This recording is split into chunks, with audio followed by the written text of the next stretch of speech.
আসসালামু আলাইকুম।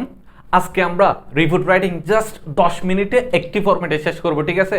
জাস্ট তোমরা 10টা মিনিট টাইম দিলে report writing A to Z শেষ করতে পারবা। সাথে পরীক্ষায় কি কি আসতে পারে তার সাজেশন থাকবে, এবং তুমি পরীক্ষায় কি হেডলাইন ইউজ করলে 8 আউট অফ 8 পাবে তারও খুব সুন্দর একটা প্রেজেন্টেশন থাকবে, ঠিক আছে? চলো দেখে নেওয়া যাক। এখন হচ্ছে আমাদের পরীক্ষায় ফরম্যাট 1 যেটা দেওয়া আছে, যে কোনো সামাজিক সমস্যা নিয়ে কি আসতে পারে, রিপোর্ট আসতে পারে। এখন এই ধরনের রিপোর্ট যদি আসে পরীক্ষায়, আমি কিভাবে অ্যান্সার করবো? এখানে একটা ফরম্যাট দেখো। তাহলে এখানে দেওয়া আছে সামাজিক সমস্যার মধ্যে কি কি আছে। ফুড অ্যাডাল্ট্রেশন আছে, প্রাইস হাইক আছে, ড্রাগ এডিকশন আছে, করাপশন আছে, তারপর হচ্ছে তোমার জুভেনাইল ডেলিকুয়েন্সি আছে। জুভেনাইল ডেলিকুয়েন্সি মানে হচ্ছে কিশোর অপরাধ। এরপর হচ্ছে deforestation, climate change, load shedding etcetera দেওয়া আছে, ঠিক আছে? এখন রিপোর্ট রাইটিং এর সময় আমাদের একটা জিনিস মাথায় রাখতে হবে, সেটা হচ্ছে তোমার হেডলাইন। এই যে এখানে যে হেডলাইনটা দিয়েছি, এই হেডলাইনটা যত বেশি অ্যাট্রাকটিভ হবে তুমি তত বেশি কি পাবে, নাম্বার পাবে, ঠিক আছে? এবার দেখো, তাহলে আমরা হচ্ছে রিপোর্ট রাইটিং এ একটা কি দিব, হেডলাইন দিব। যেমন এই এখানে যে ফরম্যাটটা দিছি, এটা তো যে কোনো সামাজিক সমস্যা নিয়ে তোমরা লিখতে পারবা। ফর এক্সাম্পল, এখান থেকে আমি একটা টপিক নিয়েছি, সেটা হচ্ছে কি ট্রাফিক জ্যাম। এখন দেখো তো, traffic jam, the burning issue of traffic jam in কি ঢাকা। তাহলে এটা একটা আমি কি দিয়েছি, হেডলাইন। এই হেডলাইনটা মাঝখানে দিবা, সুন্দর করে লিখবা, কালারিং পেন দিয়ে লিখতে পারলে তো বলো। এখানে এই টাইটেল কথাটা লিখার দরকার নাই, শুধু তুমি পরীক্ষায় এই যে the burning issue of traffic jam in Dhaka, এটা এই যে তুমি যেখানে রিপোর্ট রাইটিং লিখবা ওই খাতার মাঝখানে এটা থাকবে। এরপর হচ্ছে তুমি কি লিখবে দেখো, স্টাফ রিপোর্টার দিবা, একটা কমা দিবে। এরপর হচ্ছে তুমি একটা অ্যাড্রেস দিবে, চট্টগ্রাম হলে চট্টগ্রাম, ঢাকা হলে ঢাকা। এরপর হচ্ছে ডেটটা দিয়ে দুইটা কি দিতে হবে, কোলন দিতে হবে, নট কমা, ঠিক আছে? এরপরে দেখো, এখন রিপোর্ট রাইটিং এর ক্ষেত্রে যারা একটু অ্যাডভান্স স্টুডেন্ট তাদেরকে বলবো, যে টপিক্সটা নিয়ে রিপোর্ট রাইটিং আসবে সেই টপিক্স রিলেটেড একটা বা দুইটা বা তিনটা তুমি সেন্টেন্স লিখবা, যাতে পুরো রিপোর্ট রাইটিং এর কথাগুলো চলে আসে ওই তিনটা সেন্টেন্সে। আমি একটুবার তোমাদের রুলস গুলো দেখাবো, তার আগে হচ্ছে আমরা ফরম্যাটটা দেখিনি। এরপর হচ্ছে যারা পারো না, একদম মেমো মানে মুখস্থ হয় না, তাদের জন্য হচ্ছে এই ফরম্যাটটা দেখো। মানে এটা লিখলেও তুমি পরীক্ষায় মার্কস পাবা, 8 এর মধ্যে কমপক্ষে 7 পাবা। কিন্তু ওই যেটা বলছি, নিচ থেকে একটা দুটো লাইন যদি লিখতে পারো, ধরো ডিফরেস্টেশন নিয়ে আসছে, তো প্রথমে ডিফরেস্টেশন কি এই রিলেটেড কিছু কথা লিখে দিবা, ঠিক আছে? এবার আসো, তাহলে এখানে যারা একদম লিখতে পারে না বা যাদের সমস্যা হয়, বাট যারা বারবার বলে যাও, তাদের জন্য এই ফরম্যাটটা, ঠিক আছে? এটা লিখলেও তুমি 8 এর মধ্যে কমপক্ষে 7-8 পাবা, ঠিক আছে? 6-7 পাবা। এখন দেখো, রিসেন্টলি এখানে একটা টপিক নেম দিবা। এখন হচ্ছে ট্রাফিক জ্যাম নিয়ে আসছে, তাহলে তুমি এখানে কি বসিয়ে দিবে, ট্রাফিক জ্যাম বসিয়ে দিবে, ঠিক আছে? এবার আসো, has emerge a serious concern in our country, it is affecting people from all works of life and creating obstacles to social peace and national development. This problem is increasing day by day, demanding immediate attention from the concerned authorities. Okay, এরপরে দেখো কি বলছে, the main causes behind this issue are. আচ্ছা, এই যে traffic jam যে হচ্ছে, food adulteration যে হচ্ছে, প্রাইস হাইক, তারপর হচ্ছে তোমার ক্লাইমেট চেঞ্জ, ডিফরেস্টেশন, জুভেনাইল ডেলিকুয়েন্সি, এগুলোর জন্য কজ, তিনটা কজ দিয়ে দিবা। এখন হচ্ছে তোমরা কি কজগুলো কি লিখবা, অনেকের তো মাথায় নাও থাকতে পারে, বা তোমরা স্পেলিং মিস্টেক করতে পারো বা গ্রামেটিক্যাল মিস্টেক করতে পারো। সেজন্য হচ্ছে এই যে কোন কজগুলো দিবে সেগুলো আমি তোমাদেরকে দিয়ে দিয়েছি। দেখো, এই যে ইউনিভার্সাল এই ধরনের টপিকস গুলো আসলে তুমি কজ কি কি দিতে পারবা। দেখো, জাস্ট মুখস্থ করে যাবে, মুখস্থ করে যাবে হলে তিনটা, যে কোনো তিনটা লিখে দিবা। ইগনোরেন্স, অথবা ইনঅ্যাডিকুয়েট প্ল্যানিং, অথবা lack of proper law enforcement, অথবা করাপশন এন্ড নেগলিজেন্স এর, অথবা গ্রিড এন্ড সেলফিশনেস, অথবা lack of education and guidance. এখান থেকে যে কোনো তিনটা বসাই দিবা। এরপর হচ্ছে ইফেক্টস। ইফেক্টস তুমি কি দিবা দেখো, আমি তোমাদেরকে দেখাই। তাহলে এখানে তিনটার রিজনের মধ্যে আমি দিলাম ইগনোরেন্স, এরপর দিলাম ইনঅ্যাডিকুয়েট প্ল্যানিং, এরপর দিলাম lack of proper law enforcement, তিনটা দিয়ে দিলাম, ঠিক আছে?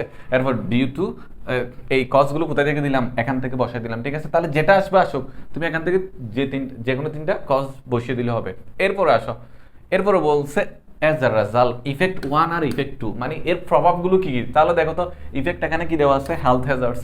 তাহলে দেখো, কেউ যদি ফুড অ্যাডাল্ট্রেশনে মানে সম্মুখীন হয়, তাহলে কি হবে, হেলথ হ্যাজার্ডস মানে স্বাস্থ্যগত সমস্যা হবে, ইকোনমিক লস হবে। তারপর হচ্ছে তোমার causing image suffering to the people, অথবা হ্যাম্পারিং ন্যাশনাল ডেভেলপমেন্ট, অথবা লিডিং টু ইকোনমিক লসেস, অথবা ক্রিয়েটিং সিরিয়াস হেলথ হ্যাজার্ডস, অথবা ডিসরাপ্টিং সোশ্যাল পিস অ্যান্ড স্টেবিলিটি, এগুলো দিতে পারবা। তাহলে এখান থেকে তুমি চাইলে কি দিবে, এখানে দুইটা ইফেক্ট দিয়ে দিবা। তাহলে ইফেক্টগুলো কি হইতে পারে, হেলথ হ্যাজার্ডস দিতে পারো, তারপর হচ্ছে এটা দিতে পারো, এই যে ইকোনমিক লসেস অথবা সোশ্যাল প্রবলেমস দিতে পারো, অথবা এখান থেকে যে কোনো দুইটা ইফেক্ট এখানে বসাই দিবা, তাহলে বসাই দিলে তোমার মিলে যাচ্ছে, ঠিক আছে। এরপর সে সেটা লিখবে, experts believe that this problem can be minimize through effective measures, therefore the government should take necessary steps, enforce relevant laws and launch awareness campaigns. At the same time, people from all sectors of society should work together. এটা যে এরকম আছে সেরকম লিখে দিবে, ঠিক আছে। এখন রিপোর্ট রাইটিং এক প্যারাতে লিখবে না, রিপোর্ট রাইটিং তুমি চাইলে 5-6 প্যারা করে লিখতে পারবা সুন্দর করে, ঠিক আছে। হেডিংটা মাঝখানে দিবা, এরপর হচ্ছে তোমার এই যে স্টাফ রিপোর্টার, তারপর হচ্ছে অ্যাড্রেসগুলো ক্ষমা দিয়ে দিবে, শেষে হচ্ছে দুইটা কি দিবে, কোলন দিবে, ঠিক আছে। রিপোর্ট রাইটিং লিখলে এরকম ফ্রন্ট পেজে লিখতে পারবা, এই পেজ থেকে এই পেজে লিখতে পারবা, ঠিক আছে। এরকম ফ্রন্ট পেজে লিখলে একটু নাম্বার বেশি পাওয়া যাবে, ঠিক আছে। তাহলে এটা হচ্ছে ফরম্যাট কত গেছে, 1 গেছে। তাহলে ফরম্যাট 1 এর মধ্যে তুমি ইউনিভার্সাল কজেস কি দিতে পারবা, তারপর হচ্ছে ইফেক্টস কি দিতে পারবা বলে দিলাম। এরপর হচ্ছে ইউনিভার্সাল সলিউশন, তুমি চাইলে সলিউশনগুলো দিতে পারো, এগুলো জানার দরকার না, কারণ হচ্ছে সলিউশন কি হবে আমি তোমাদেরকে একটু আগে বলে দিচ্ছি, ঠিক আছে। এবার আসো, এখন হচ্ছে তোমাদের সবার যে জিনিসটা নিয়ে ভয় হয় যে স্যার রিপোর্ট রাইটিং আসছে, আমি একটু এক্সেপশনাল কি দিতে যাচ্ছি, হেডলাইন দিতে যাচ্ছি, তাহলে বললাম না হেডলাইন দেওয়াটা হচ্ছে সবচেয়ে বেশি গুরুত্বপূর্ণ, কারণ হচ্ছে হেডলাইন যে যত বেশি অ্যাট্রাক্টিভ দিবে সে তত বেশি নাম্বার পাবে। 20 থেকে 25% নাম্বার হেডলাইনে বরাদ্দ। তাহলে দেখো ফুড অ্যাডাল্টারেশন নিয়ে রিপোর্ট আসলে তুমি এই পুরাটা হেডলাইন হিসেবে ইউজ করতে পারো, ঠিক আছে। এরপর হচ্ছে রোহিঙ্গা ক্রাইসিস, এটা, তারপর হচ্ছে ট্রাফিক জ্যাম নিয়ে, এটা পুরাটা লিখবে পরীক্ষা, এখান থেকে পুরাটা লিখবে সুন্দর করে। আর রিপোর্ট রাইটিং এ এগুলো বড় হাতের দিবা, মানে এই প্রেপোজিশনটা আর অ্যান্ড এগুলো ছাড়া, মানে হচ্ছে প্রেপোজিশন আর কানেক্টরস যে শব্দগুলো আছে এগুলো ছোট হাতে রেখে বাকি সব বড় হাতে লিখে ট্রাই করবে, ঠিক আছে। তাহলে একটু সুন্দর দেখায়, মানে এটাই নিয়ম, প্রপার নাউনের সবসময় বড় হাতে লিখবে প্রপার নাউনগুলো, ঠিক আছে। আবার দেখো অ্যানুয়াল প্রাইজ গিভিং সেরেমনি নিয়ে আসলে এরকম লিখবা, তারপর ফ্লাডস নিয়ে আসলে এটা লিখতে পারো। এরপর হচ্ছে স্ট্রং আর্থকুইক, যেহেতু এখন ভূমিকম্প বেশি হচ্ছে তাহলে এটাও আসার সম্ভাবনা অনেক বেশি। এরপর হচ্ছে the devastating consequences of drug addiction in Bangladesh. তা এগুলো হচ্ছে অনেকগুলো 15টা রিপোর্ট রাইটিং এর আমি কি দিয়ে দিয়েছি তোমাদেরকে হেডলাইন, এগুলো মানে যাতে মিস্টেক না হয় এগুলো লিখলে তুমি নাম্বার পাবা। ফেসবুক নিয়ে, তারপর করাপশন নিয়ে, এয়ার পলিউশন নিয়ে, প্রাইস হাইক নিয়ে, মানে এখান থেকে প্রাইস হাইক নিয়ে হেডলাইন কোথা থেকে শুরু, এখান থেকে শুরু। এরপর হচ্ছে ডেডলি ডিজিজ, ডেঙ্গু, তারপর হচ্ছে মিজলস, এটা মানে হচ্ছে কি তোমার ওই হাম। তারপর হচ্ছে মস্কিটো ম্যানার, এটা না জাস্ট এটা। এরপর হচ্ছে mobile phone, blazing or cars, এটাও তুমি হেডলাইন হিসেবে ইউজ করতে পারো। তারপর পয়লা বৈশাখ, তারপর হচ্ছে এই যে ফ্রেশার্স রিসিপশন যেটা আছে সেটা। এবার তাহলে এটা তো রিপোর্ট রাইটিং এর ইম্পর্টেন্ট হেডলাইন যেগুলো আছে সেগুলো সে 15টা দেখাই দিলাম। এবার আসো ফরম্যাট 2, রিপোর্ট রাইটিং এ ফরম্যাট 2 কি রিলেটেড অ্যাক্সিডেন্টস এবং ন্যাচারাল ডিজাস্টার যেগুলো আছে সেগুলো নিয়ে, যেমন তোমার হচ্ছে রোড অ্যাক্সিডেন্ট, তারপর হচ্ছে ফায়ার অ্যাক্সিডেন্ট, অথবা লঞ্চ ডুবে যায়, নৌকা ডুবে যায়, এটা, তারপর হচ্ছে ডেভাস্টেটিং ফ্লাড, বন্যা নিয়ে অথবা ভূমিকম্প নিয়ে আসতে পারে। তাহলে আসলে তোমরা কিভাবে লিখবে দেখো, প্রথমে একটা কি দিবা, হেডলাইন দিবা, ঠিক আছে। হেডলাইন লিখে তুমি চাইলে পেন্সিল দিয়ে একটা দাগও দিতে পারো, মানে আন্ডারলাইন করতে পারো, সমস্যা নাই। তাহলে দেখো আমি হেডলাইন কিভাবে দিয়েছি, এটা capital letter TU RO AO GU CU, তারপর হচ্ছে এগুলো প্রেপোজিশনটা ছোট হাতে দিলাম, ক্লাইমস 5 লাইভস, ঠিক আছে। এভাবে দিয়ে টাইটেলে এই কথাটা লিখার দরকার নাই, জাস্ট হেডলাইনটা দিবা। এরপর হচ্ছে এখানে স্টাফ রিপোর্টার, ঢাকা, এখানে ঢাকা, চট্টগ্রাম হলে চট্টগ্রাম, বরিশাল হলে বরিশাল, রংপুর হলে রংপুর, এটা, অথবা রাজশাহী হলে রাজশাহী, এটা দিবা। এরপর কুলন দিবা, ঠিক আছে, নট কমা। এরপর লিখবা ট্রাফিক অ্যাক্সিডেন্ট, রোড অ্যাক্সিডেন্ট নিয়ে আসছে তাহলে এখানে রোড অ্যাক্সিডেন্ট লিখবা। তারপর ফ্লাড নিয়ে আসলে ফ্লাড লিখবা, আর্থকুইক নিয়ে আসলে আর্থকুইক লিখবা। অকার ইয়েস্টারডে টাইম দিবা, একটা টাইম। তাহলে সকালে যেহেতু তুমি টাইম দিতে পারো, যে কোনো একটা টাইম দিতে পারো, সমস্যা নাই। এরপর লোকেশন দিবা, লোকেশন তুমি অনুযায়ী যে কোনো একটা জায়গার লোকেশন দিয়ে দিবা, লোকেশন দিয়ে এই অংশটুকু লিখবা। তাহলে বললাম না প্যারাওয়াইজ করে লিখতে, তাহলে একটা প্যারা হয়ে গেছে।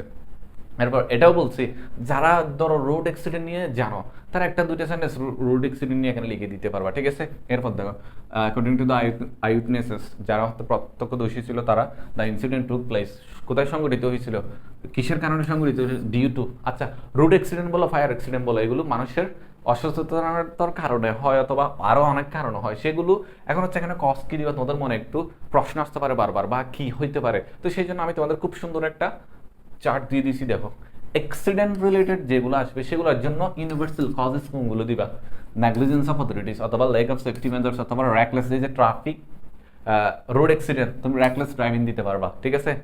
এরপর হচ্ছে তুমি ফর মেনটেনেন্স দিতে পারবা অথবা ভায়োলেশন অফ ট্রাফিক রুলস এগুলো দিতে পারবা। এরপর হচ্ছে ফর ন্যাচারাল ডিজাস্টার্স, দিয়ে কি দিতে পারবা weather conditions, adverse weather conditions, climate change, natural geological activities, আর হচ্ছে হেভি রেইনফল, বন্যা হলে মানে ফ্লাড নিয়ে আসলে এটা দিতে পারবা, অথবা এটাও দিতে পারবা স্ট্রং ওয়েন্ডস অ্যান্ড কি স্টর্মস, তাহলে মানে হচ্ছে প্রচণ্ড বাতাস ও ঝড়, তাহলে এগুলো হচ্ছে ইউনিভার্সাল কজেস। কোথায় দিতে পারবা?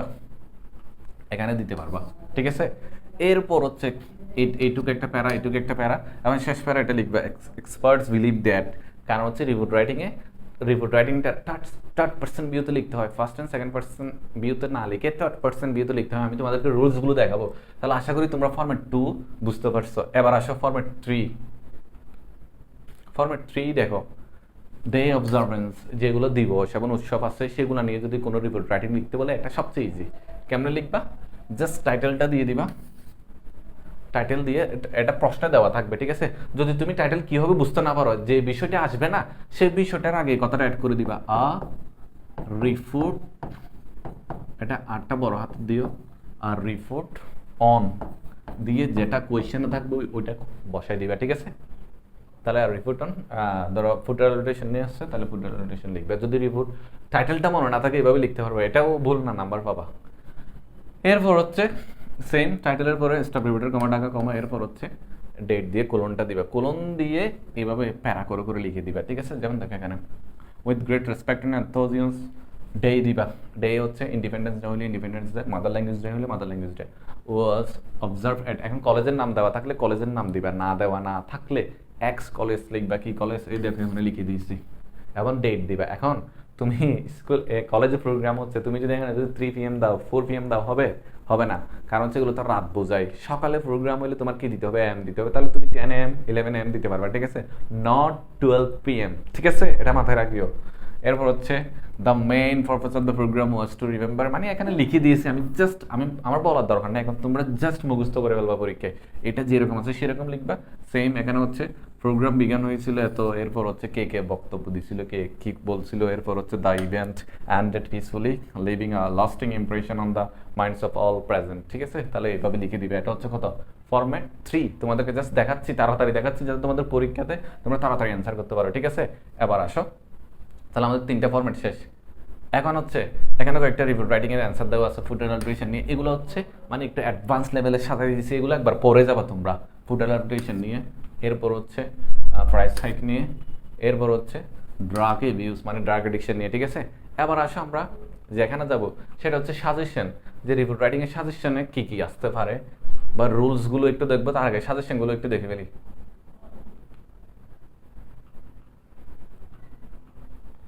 তাহলে সাজেশনে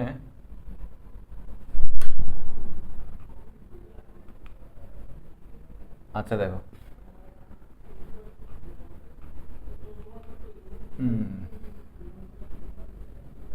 এই যে রুট অ্যাক্সিডেন্ট ফায়ার অ্যাক্সিডেন্ট নিয়ে, তাহলে এটা দেখবে সাজেশন পরীক্ষায়। তারপর ফুড অ্যাডাল্টেশন নিয়ে, স্ট্রিট অ্যাক্সিডেন্ট অথবা রুট অ্যাক্সিডেন্ট অথবা প্রাইস হাইক, এগুলো একটু ভালো করে দেখবা, ঠিক আছে।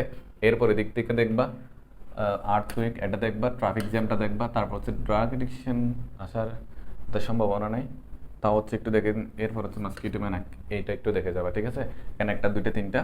এরপর হচ্ছে এখানে দেখাই দিয়েছি কি ফায়ার অ্যাক্সিডেন্ট অথবা ফুড অ্যাডাল্টেশন অথবা হচ্ছে তোমার রুট অথবা স্ট্রিট অ্যাক্সিডেন্টস অথবা হচ্ছে প্রাইস ট্যাগ, এই প্রথম 4টা। আর এদিকে হচ্ছে আর্থকুইক যেটা আছে সেটা একটু ভালো করে দেখে যাবা, ঠিক আছে। বাকিগুলোও বাকি এমনিতে তো ফরম্যাট অনুযায়ী পড়লে ইনশাল্লাহ কমান পাবা। তারপর আসে তোমাদেরকে কিছু রুলস দেখায়, সেটা হচ্ছে রিপোর্টের মধ্যে আমাদের অবশ্যই কি দিতে হবে? হেডলাইন। দ্য হেডলাইন 20 থেকে 25% নাম্বার বড়, এটা হচ্ছে মাঝখানে লিখে শুরু করবা, দরকার হলে বেশি বড় হলে 2 লাইনের মধ্যে লিখবা সুন্দর করে। এরপর মূল বক্তব্যটি তুলে ধরবা, ঠিক আছে। তারপর হচ্ছে দেখো রিলেভেন্ট শব্দ ব্যবহার করতে হবে, এরকম উইক কোনো হেডলাইন দেওয়া যাবে না, স্ট্রং এরকমভাবে সুন্দর করে হেডলাইন দেওয়া ট্রাই করবা, ঠিক আছে। এরপর আসো রিপোর্ট রাইটিং এর হেডলাইনের মধ্যে অ্যামিজার ওয়াজ লিখতে পারবা না, অ্যামিজার ওয়াজ কি দিতে হবে? বাদ দিতে হবে। এখানে ক্রিমিনাল ওয়াজ অ্যারেস্টেড আছে, তাহলে ক্রিমিনাল অ্যারেস্টেড দেওয়া আছে, ঠিক আছে। এরপর হচ্ছে এখানে যেটা দেওয়া আছে সেটা একটু পড়ে নিবে। এরপরে দেখো যদি মূল অফিসের সংবাদদাতা হয় তখন স্টাফ করেসপন্ডেন্ট অথবা স্টাফ রিপোর্টার দিতে পারবা, যদি জেলা অফিসার হয় তখন লোকাল করেসপন্ডেন্ট দিতে পারবা, ওকে। এবার আসো এরপর হচ্ছে রিপোর্ট রাইটিং এর মধ্যে যে জিনিসটা সবচেয়ে গুরুত্বপূর্ণ, যারা একটু অ্যাডভান্স লেভেলে লিখতে চাও তাদের জন্য, মানে 8 আউট অফ 8 পাওয়ার জন্য আর কি, ঠিক আছে? তো তোমরা কি করবা, এই রিপোর্টের প্রথম প্যারা সবচেয়ে গুরুত্বপূর্ণ অংশ, সেই জন্য হচ্ছে এখানে 5টা কোয়েশ্চেন, হো, what, why and where, why এর উত্তর থাকতে হবে। এটা 1, 2, 3 লাইনের মধ্যে শেষ করার ট্রাই করবা। যেমন দেখো, বুক ফেয়ার নিয়ে রিপোর্ট রাইটিং আসলে কিভাবে লিখবে, এটা শুরুটা এখানে দেওয়া আছে, ঠিক আছে? এটা একটু দেখে যাবা। মানে হচ্ছে এই 5টা কোয়েশ্চেনের অ্যান্সার রিপোর্ট রাইটিং এ থাকতে হয়। তাহলে এখানে কিভাবে সাজিয়ে দিই সেটা একটু দেখবা। এরপর হচ্ছে রিপোর্ট রাইটিংয়ে হচ্ছে তোমার কি করা যায় না, মানে personal pronoun I, we, me, my, our ইত্যাদি ব্যবহার করা যাবে না। রিপোর্ট রাইটিং নিজেকে উল্লেখ করতে হলে দিস রিপোর্টার দিয়ে লিখবা, অথবা সম্পূর্ণ রিপোর্টটি 3% ভিউতে লিখতে হবে, ঠিক আছে? এরপর হচ্ছে সাধারণত হেডলাইনে সিম্পল প্রেজেন্ট টেন্স অথবা প্রেজেন্ট ইনডিফিনিট টেন্স আর কি, অথবা অতীতের ঘটনা হলে তুমি কোন টেন্স ইউজ করবা, ফার্স্ট টেন্স ইউজ করবা, ঠিক আছে? তাহলে আমি তোমাদেরকে খুব তাড়াতাড়ি বললাম, বুঝাই দিলাম রিপোর্ট রাইটিং কীভাবে অ্যান্সার করবা, 3টা ফর্মেট দেখাই দিলাম। তার মধ্যে 1 নম্বর ফর্মেটটা সবচেয়ে বেশি ইম্পর্টেন্ট। এখন দেখাই দিলাম হচ্ছে কোন কোন হেডলাইনগুলো দেওয়া যায় এবং কি কি তুমি রিপোর্ট রাইটিংগুলো পরীক্ষার জন্য ইম্পর্টেন্ট সেগুলো দেখিয়ে দিয়েছি, ঠিক আছে? ইনশাল্লাহ তোমরা বুঝতে পারছো।